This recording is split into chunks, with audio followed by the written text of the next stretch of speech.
So if you could have your work read by everybody and have it the world would be a impact the better world place, to right.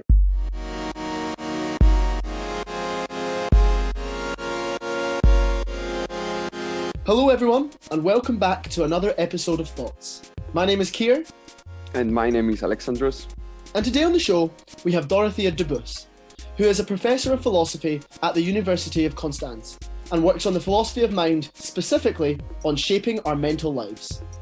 And now, here are some thoughts on the value of self-regulation and self-control of our mental lives.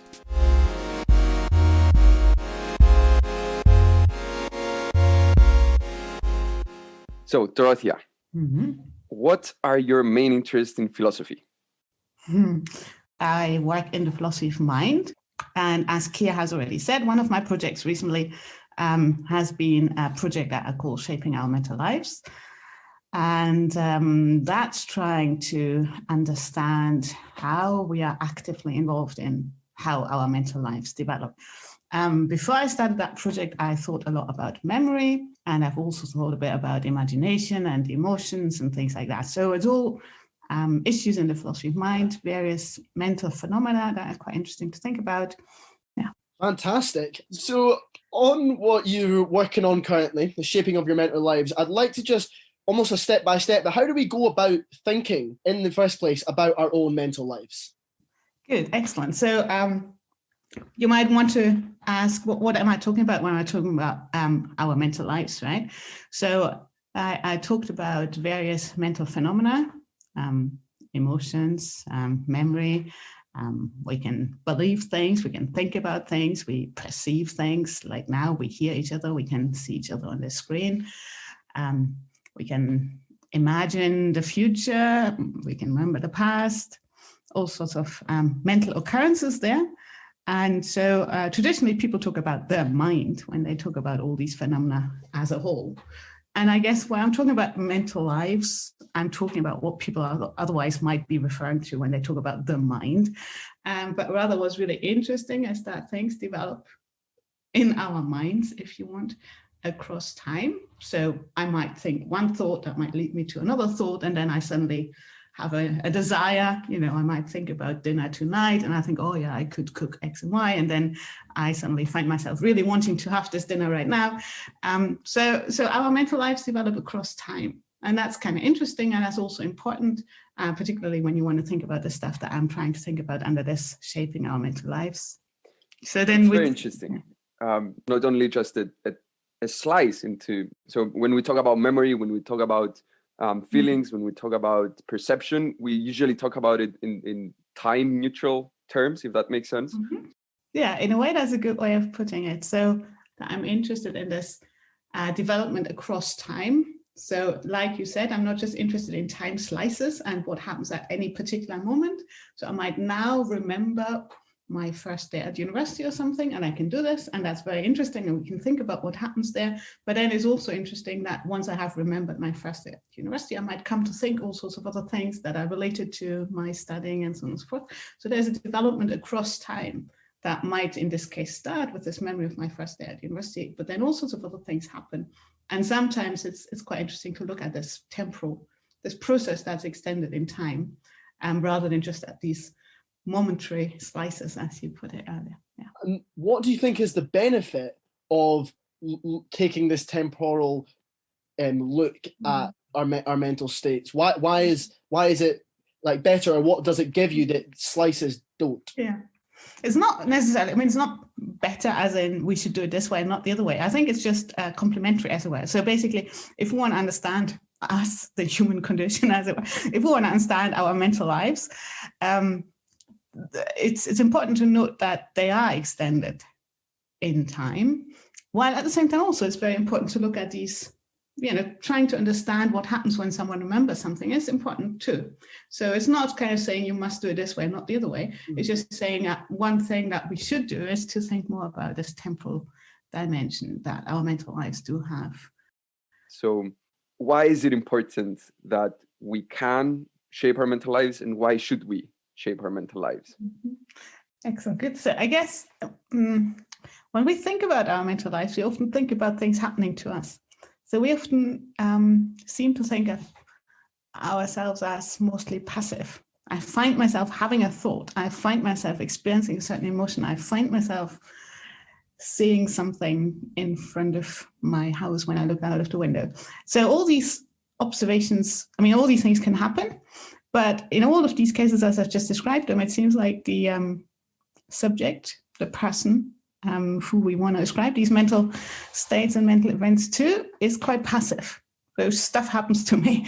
And if you take that seriously, then it looks like your mental life is just something that happens to you, right? So all these things happen. You find yourself thinking thoughts, you find yourself having experiences, you find yourself having emotions, you find yourself desiring things, all these things.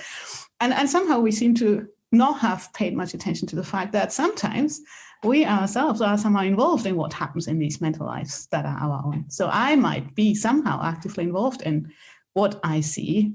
That seems kind of trivial. I can turn my head towards whatever happens in front of my window. I can read my book.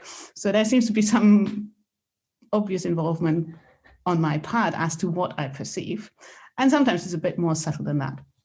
But so the idea is, when you look a bit more carefully, it seems that we're actively involved in our mental lives in some respects. And that's important to note, because then we can better explain how our mental lives do develop, given that we are actively involved in them. And then obviously we have to ask, how are we actively involved in them? It seems obvious to me that we should be thinking about how we shape our mental lives, and we should be finding ways in which to better ourselves and better our experiences of this world and our involvement in this world. So I guess this leads us to the second question of how it is that we can shape our mental lives, and how do we miss on those opportunities? Mm-hmm. Okay, so when I talk about this in my published work, I usually start introducing some technical terms. And so I usually talk about mental self-regulation. And what I mean by mental self-regulation is our ability to be actively involved in our own mental lives in a goal-directed way. And then it helps to think about some examples. So think about Emma, and she comes home at night, she feels a bit sad, and she puts on the music in order to cheer herself up. So what we have here is a case of someone being actively involved in their own mental life with a clear goal. Yeah, so and that's what I'm talking about when I'm talking about mental self-regulation. So I'm talking about an active involvement with a clear goal. So that's the technical stuff. We can think about some more examples. So I've given you one example. So that's putting on the music. And that's interesting, because what you do there is, or what Emma does, or whoever does this does, is that they act on the physical world. They put on the music. So they turn the switch on, whatever machine they have to play the music. And then they know that once they listen to this music, they'll feel better. So there's an emotion that they experience. They're feeling a bit sad. And they know they can change that by changing something in their environment. So what we have here is a fairly indirect way of intervening on one's own mental life. So they're not directly doing anything to their own mental life. Rather, they go via this machine, and whatever the machine then does, the machine produces the music. And that's a bit of a detour, right? So that's an indirect way of intervening. Okay. Sometimes we can be regulating our mental lives in a more direct way. So if you sit down now and I tell you, let's do some maths in our heads, as it were, and I say, let's add 1,355 and whatever, 83 or something, then you can put yourself, you can start attending to this and try to figure it out. Okay, so then you seem to be so you're intervening in your mental life in that you give yourself, the order to do the math that's required in order to come up with the result of that little addition. Okay, so there it seems that the way you intervene, the way you regulate your mental life is more direct. You're sitting there, you're not doing anything to your physical environment. You're just telling yourself, okay, so Dorothea has given me the stupid example, so now I need to do some math in my head. All right, okay, let me try. Good. So that seems to be a more direct intervention. But at the same time, what's happening there seems to be that when you start out, you don't yet know what you're going to end up with. But then there could be more complicated things. So you could start thinking about what you think about a death penalty, for example. So you wonder whether you think that the death penalty should be abolished, and you don't have a view on that yet, right? So you really don't know what you think about it, but you realize it'd be important to have a view. So you take an afternoon and you sit down and you think to yourself, so what are the arguments for and against, and what do I think really? And again, you might say that this is some sort of very direct intervention. So you're regulating your mental life insofar as you're telling yourself, okay, I'd like to think about the death penalty now, and then that's what you're doing rather than thinking about anything else. But you have no idea what you're going to come up with. So all this is just to say that sometimes when we try to engage in mental self-regulation, these interventions are indirect but quite precise. So you know what you're going for, you know the goal, and you kind of see that you know how to reach that goal. So it's a fairly precise intervention. You know what you're doing and you know what the result will be, but the way you get there is very indirect. So you don't just do something in your mind, as it were, but you do something in the physical world.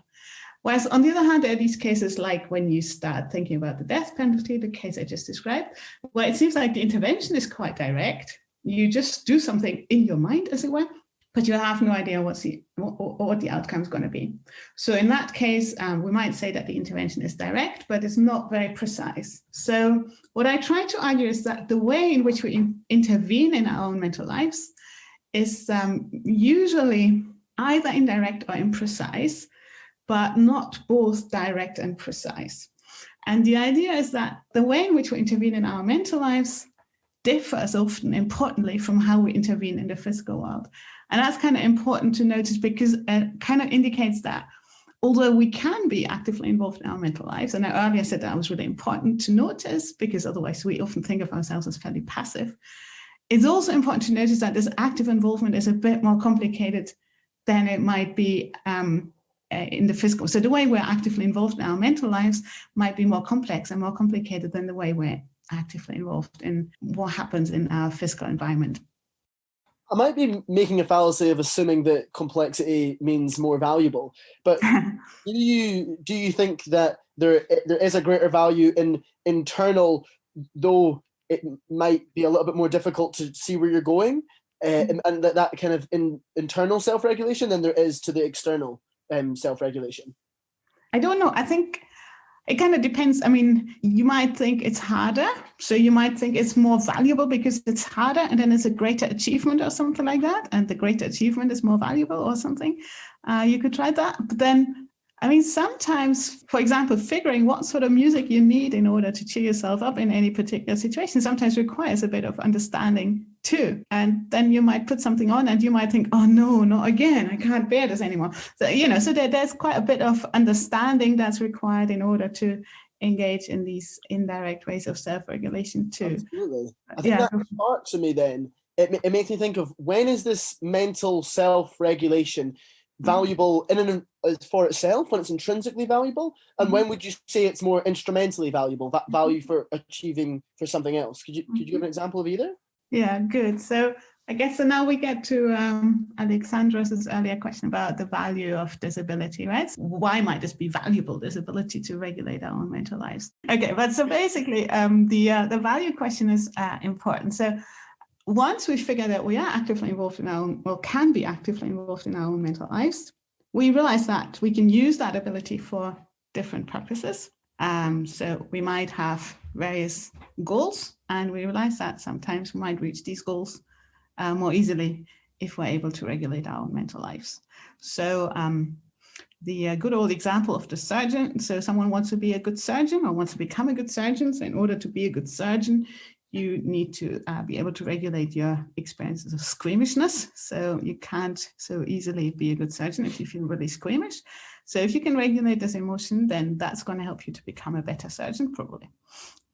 So there we have a case where someone does engage in mental self-regulation, say, and that makes them be a better surgeon. So that's of instrumental value to them if they want to be a good surgeon. Okay, then you can also think of slightly more general things. So we might think that having some sort of mental coherence or mental integrity might be a good thing. And if you think that it's good to have a mental life that hangs together somehow, that doesn't have too many contradictions in it, then again, it might be useful to be able to engage in some sort of mental self-regulation, because you might be able to regulate situations where some sort of contradiction might arise. But then as I try to show, there are also cases where it seems that some tension needs to be retained. So if you think about cases, so there's this case in the literature where someone wants to help two of his friends, but he can only help one of them, and both need help. And the question is, what should this person do? So one way for them to go would be to just regulate their wish to help both of his friends away, and then just decide, I'm just going to want to help this one friend, and the other friend I'm just going to ignore. So that's going to make my mental life more coherent. That seems wrong, right? So we wouldn't want to have friends like that. If someone says, I'm your friend, but then as soon as they find that there's some sort of clash between various desires to help you and someone else, and they just regulate you away, basically they just say, I'm not wanting to help you anymore because that's bad for my mental integrity, whatnot.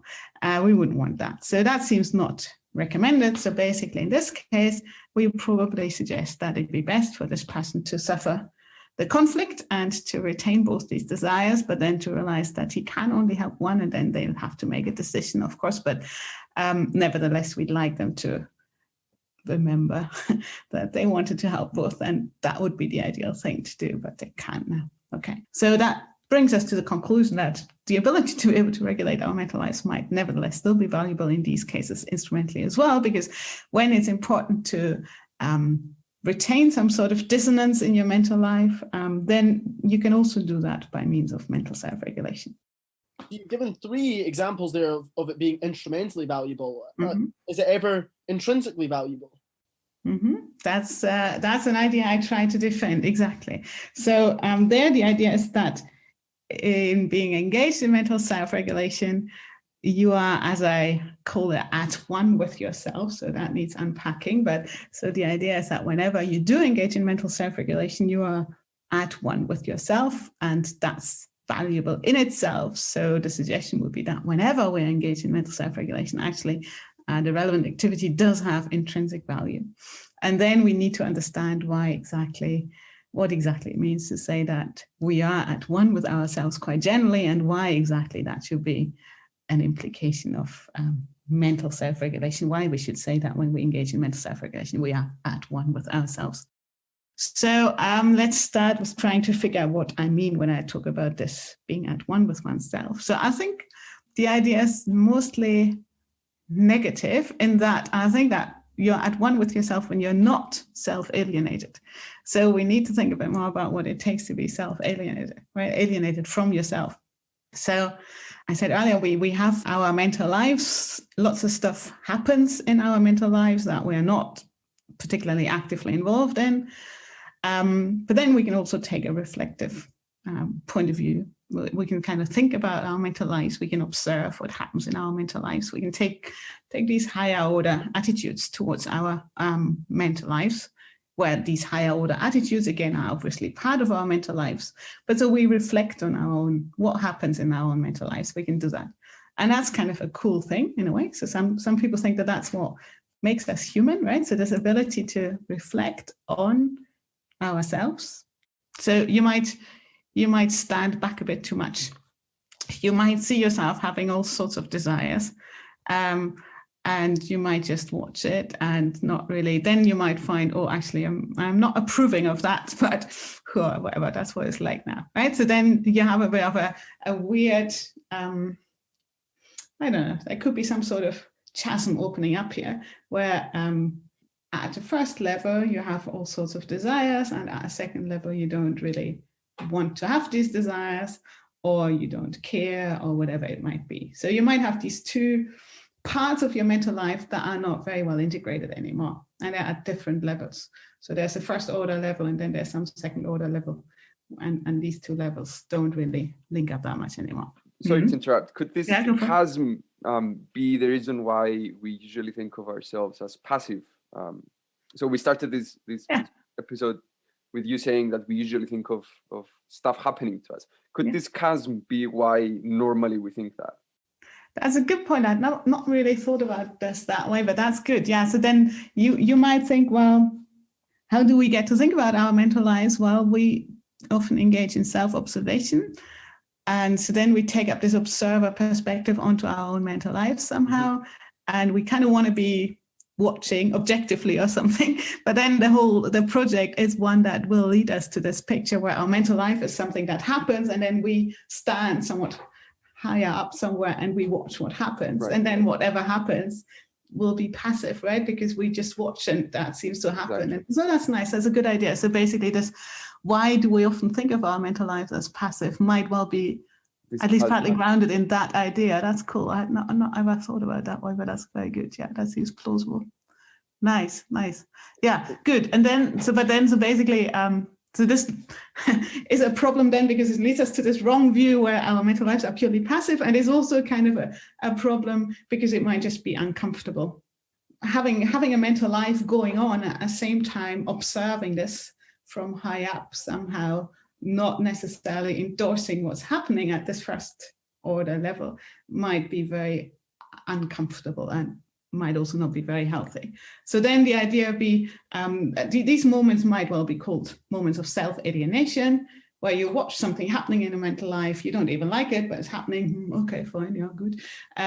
Would an example of this be you're watching something horrible happen in front of you, and you feel like shocked by it, but you're kind of standing back and being like, well, I should be feeling shocked, or I should be feeling appalled, or I should be doing something about it, but you're kind of just watching these thoughts and emotions go by and actually not acting upon it, and that's why it feels like you're being passive towards your own mental life.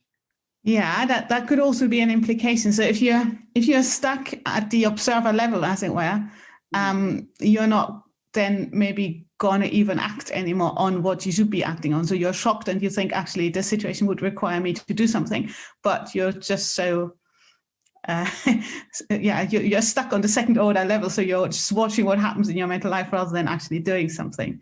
So that could happen, and that might be one reason why it's a bad thing to be stuck at the second order, kind of the observer level, right? You know, you can think about, so in the literature often people think about cases of addiction where someone on the first level has various desires for some addictive substance or something, and on the second order level they actually don't want to have these desires, so they'd rather be clean, but they can't really help themselves. So these would all be cases where we plausibly talk about self-alienation, right? So you're not really at one with yourself, and all this is a long story to try to illustrate what I might mean when I talk about someone being at one with themselves.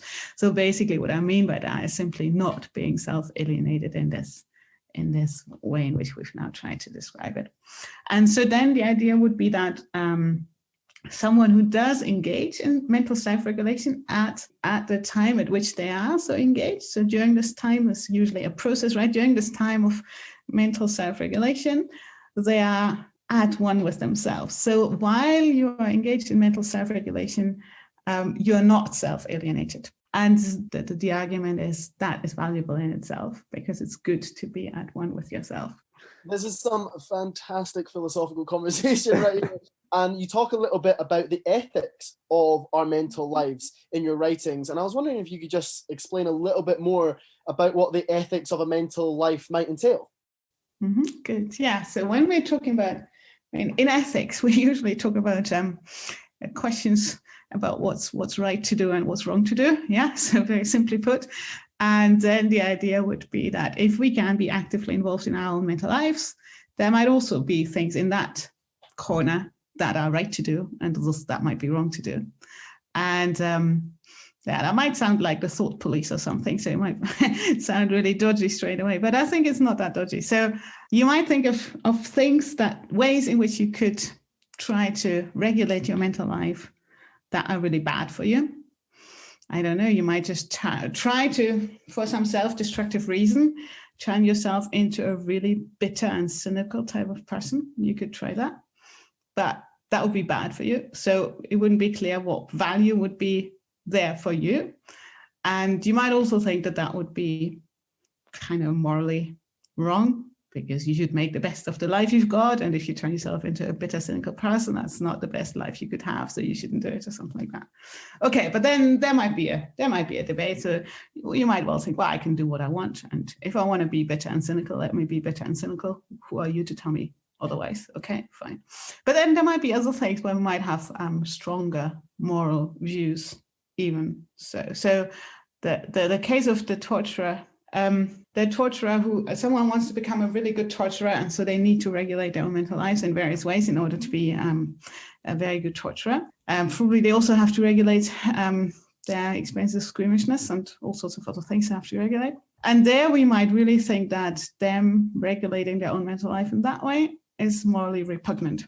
I guess so. So this is a fairly drastic case, but there's just a case to illustrate that there might be some truth to the claim that there are moral issues in this area. Always a corollary between the regulation to become or to do and an action in real life. So self-regulation to become a torturer so that you can torture is actually the act, which is the thing that we'd say is unethical, and it's that it's the getting into that mental state or that regulating your mental life so that you be comfortable doing that is only unethical because the act itself is unethical. Or are there mental self-regulations you can do that are unethical in and of themselves?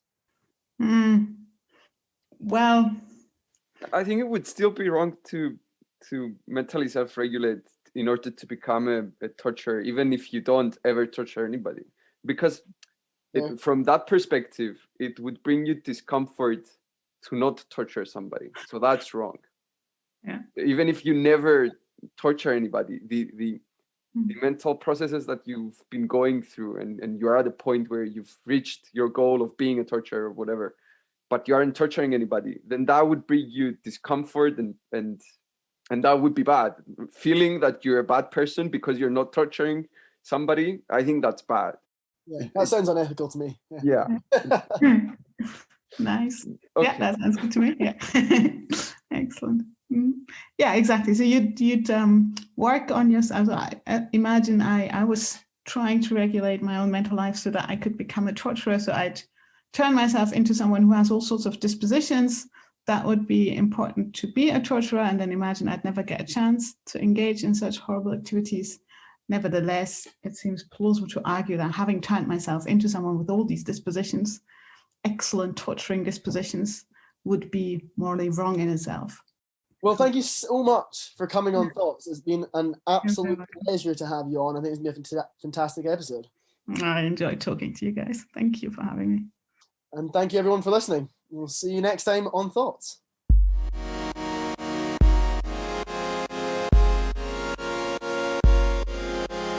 Thank you to everybody for listening. And remember, you can find us on social media, on Facebook under Thoughts U of G, on Twitter under the same name, and on Instagram under Thoughts_U of G. See everybody next time.